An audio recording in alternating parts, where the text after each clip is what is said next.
Meski Organda belum menurunkan tarif angkutan darat secara resmi, namun pasca pengumuman penurunan harga BBM oleh pemerintah, awak angkutan antar kota antar provinsi di Banda Aceh langsung melakukan penurunan tarif angkutan dengan memberlakukan harga lama sebelum kenaikan BBM.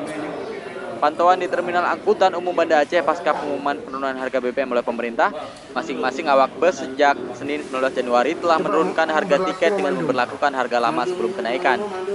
Erviansyah, salah seorang petugas tiket bus antar provinsi, mengaku meski belum ada ketetapan harga baru dari Organda, pihaknya langsung berinisiatif memberlakukan harga lama agar tidak memberatkan penumpang.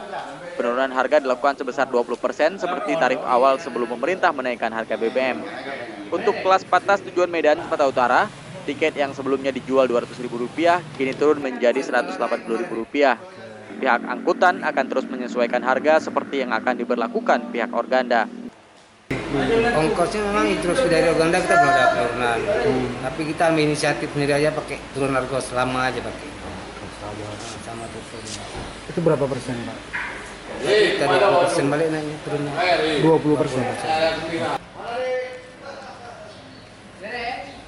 Dari Banda Aceh, Hendra Saputra melaporkan untuk Aceh Video.